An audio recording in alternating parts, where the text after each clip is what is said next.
Thank you and good morning. Try and get a little more height on this thing. All right, well, I'm just delighted to be back here. I just love your spiritual community here.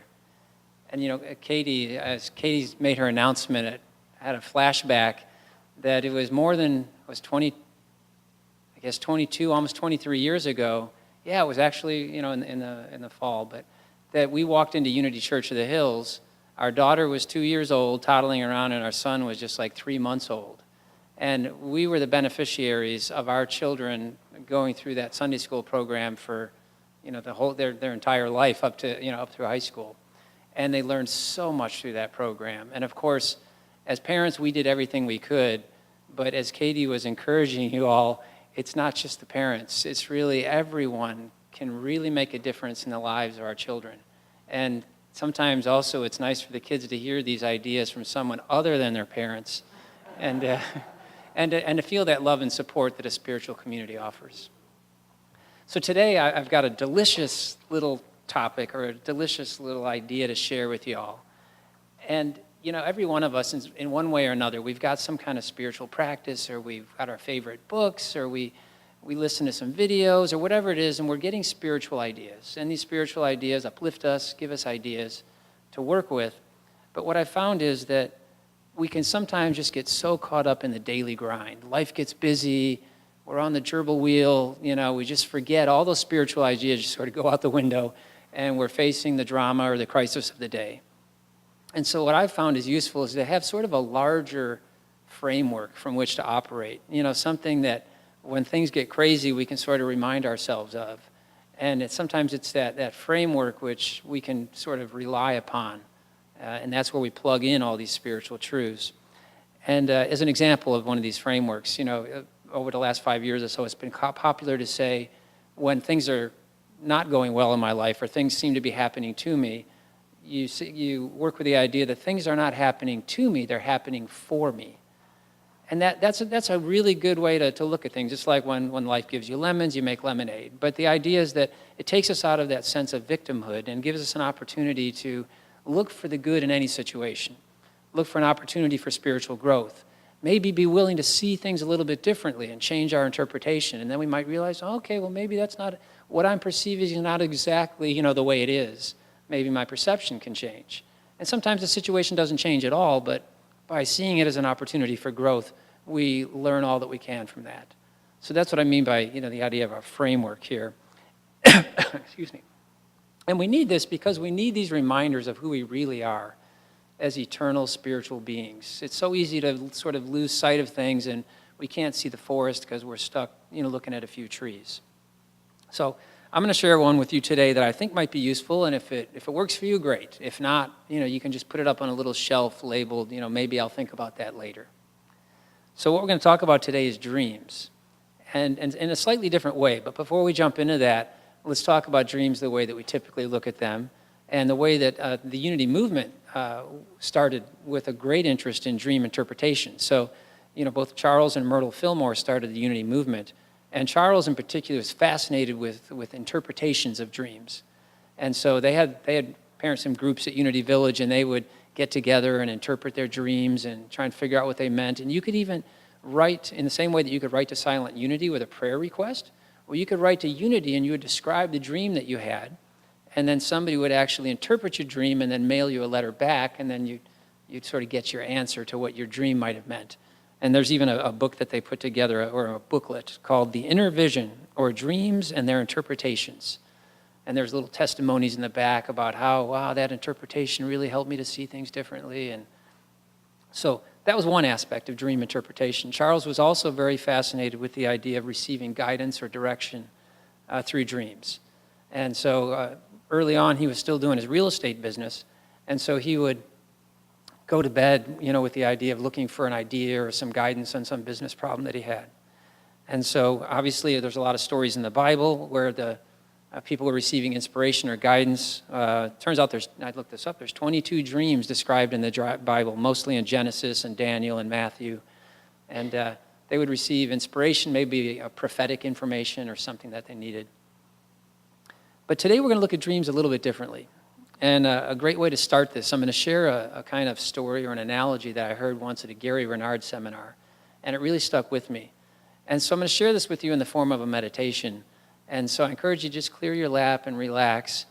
And don't be surprised. I'm going to get about halfway through, and you're going to think I'm done, but I'm not. So I'll let you know when we're done, and then we, let you know when it's time to open your eyes. But I encourage you to really relax so you can visualize and imagine this for yourself.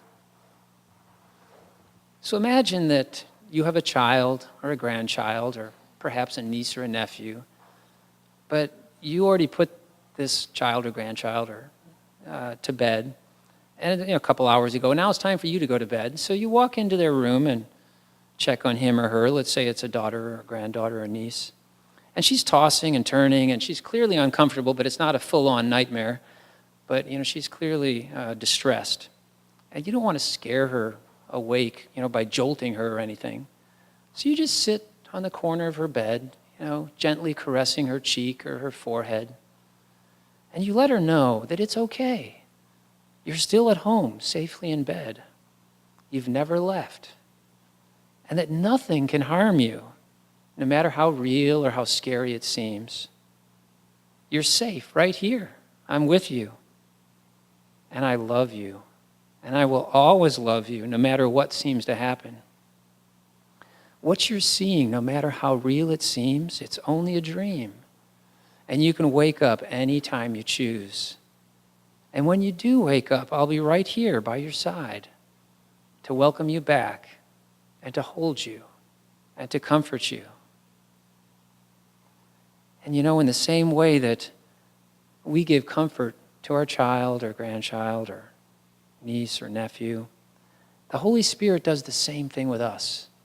The Holy Spirit is always there, comforting us, watching over us, gently caressing our forehead or our cheek.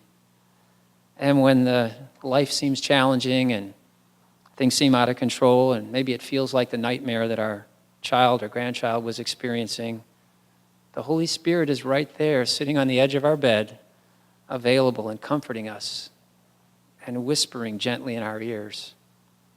It's okay. You're still here at home. You've never left.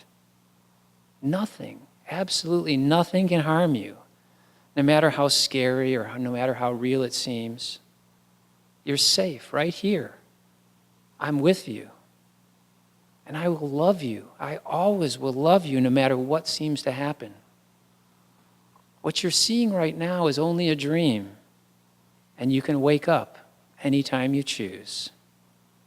And when you do, I'll be right here, right by your side to welcome you back and to hold you and to comfort you. And when you're ready, just slowly open your eyes. But keeping that idea of the Holy Spirit always watching over us, always available, just like a loving parent. And what I'd like to offer up here is a possibility that this waking life that seems so real sometimes, it seems solid, convincing, medical diagnoses are indisputable, qualifications to get a job seem, so solid, like you can't break through them, that sometimes this world seems so solid and so real, but what if this waking dream is really a dream itself? And that we're going to wake up from this dream. What's going to happen when we wake up from this dream? What will we wake up to? Surely it'll be a greater sense of awareness of who we really are. Obviously, we wouldn't be here today if we didn't believe there was something more to life than just this. That's why we're all here, and we don't know exactly what it is that we're going to wake up to, but it's going to be something closer to our state of awareness of who we really are as eternal spiritual beings. When we lay down these bodies, we all know that there's something more than this, and that our spiritual essence will continue. And so I think it's good to play with these ideas and just try to loosen the grip on life, so to speak, because when we're holding on so tight, and every little thing that seems to happen to us or happen to our loved ones, when it seems so real, we can't think clearly. We can't even sometimes step back and claim the truth of who we are. But when we have this higher perspective, with a capital H and a capital P, when we have this higher perspective, then somehow we actually make ourselves more available to see miracles or to experience miracles in our lives. When we're willing to say, maybe this world isn't quite as solid as it looks like, well, then maybe we're a little bit more open to experience miracles, whether it's a physical healing or a divine inspiration, something that we need, or the healing of a relationship, or just perceiving things differently. And some people might say that this type of this approach of looking at life as a dream would cause you to become, like distant or ambivalent or unattached from life. But I would argue that it actually makes us more effective. It allows us to be more fully present because we're able to step back and remember who we are and also to remember who our brothers and sisters are. Even when they're acting out and in their insanity, we can see beyond the insanity and see the truth of who they really are. And so I'd like to share an example of that. Is that when I was here in February, I shared a story from this book, and I'm going to share a different idea from this book today, but I'll just give you a quick recap. So Jan Fraser, this book is called When Fear Falls Away.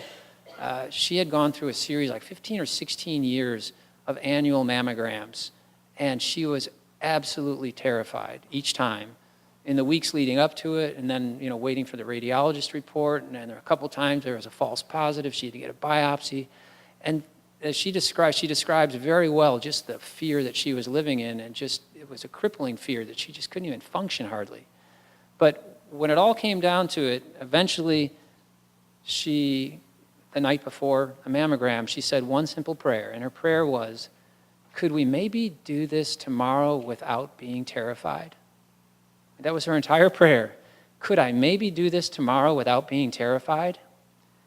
And that next day, she was in a completely different state of mind. There was no fear.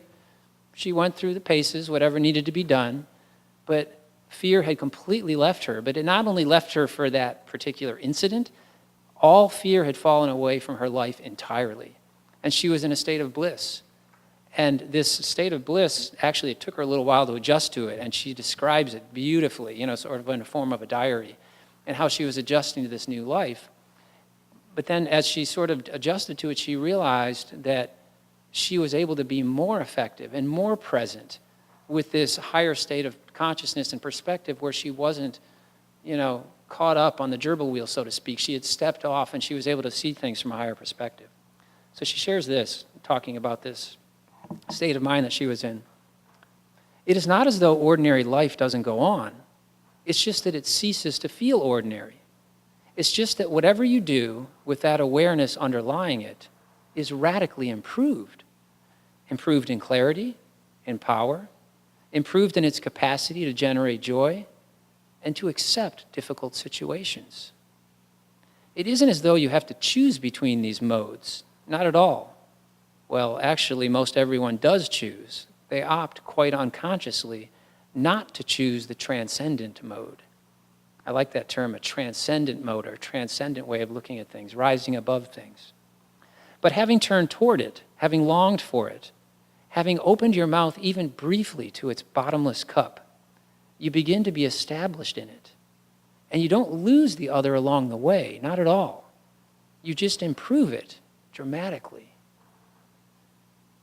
And she also shares an experience at other parts in the book. She made it clear that when something came up for her son or her daughter, she would dive in and, she would turn into Mama Bear and try and save them or rescue them, or she would get wound up herself.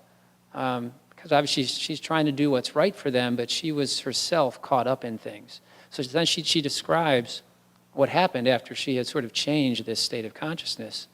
She says, I knew it when my daughter was in a trauma, a shuddering moment in the life of the heart. And I just sat outside her heart and watched, untraumatized myself. Huh? How could that be? How did that happen? And without my entering the uproar, so without her diving into the drama herself, without me entering the uproar, I was able to bring enormous resources to bear, myself unwounded, and without my taking hold of her situation, stepping in, she became mighty and let herself be vulnerable in the most blessed of ways. and let her heart open to wanting love with her father, from whom she has felt so disconnected. It was a miracle. And the deeper miracle is that I never had to suffer for it. So she was able, from this higher state of consciousness, she was able to be more effective and more helpful to her daughter, whereas before she would have dove in and tried to solve the problem for her, or maybe she talked to her father, her ex-husband, for her daughter. Instead, she was able to be with her daughter, and her daughter was able to express her feelings more effectively.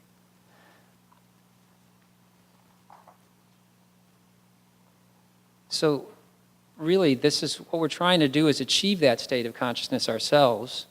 Course in Miracles puts it very well. It says this: the journey to God is merely the reawakening of the knowledge of where you are always and what you are forever. It is a journey without distance to a goal that has never changed. I just love that idea. It's a journey without distance, because we've never left home in the first place. We just think that we're far, far, far away, and now we're going to claw our way back. We're going to study. We're going to meditate for 2 hours every day. We're going to learn all these spiritual truths, and we're going to take classes, and we're going to do all this stuff, and somehow we're going to make our way back home. But I just love this idea that it's a journey without distance, and what we're really doing is just reawakening to the knowledge of where we are always and what we always have been as true spiritual beings. I saw between services, I saw it on that little vision board for your new minister. It said something to the effect of, it says, a great spiritual teacher doesn't teach anything. They simply remind you of what you already know. And that's what we're doing as a community. We're reminding ourselves of these spiritual truths. And when they resonate, it's because we already know it to be true ourselves. So there's another beautiful, beautiful story told by a man by the name of Alan Watts. He's a British philosopher. And so it's an audio clip, and somebody puts some beautiful visuals to it.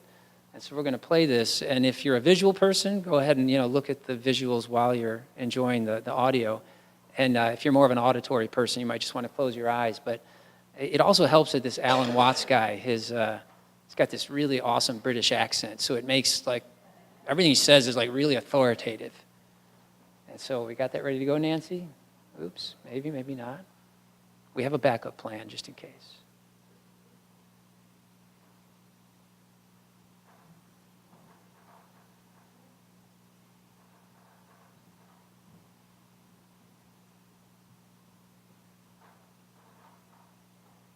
What do you think, Nancy? Oh.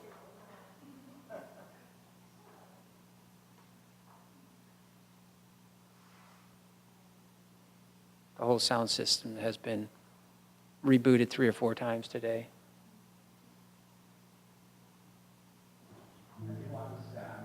Okay.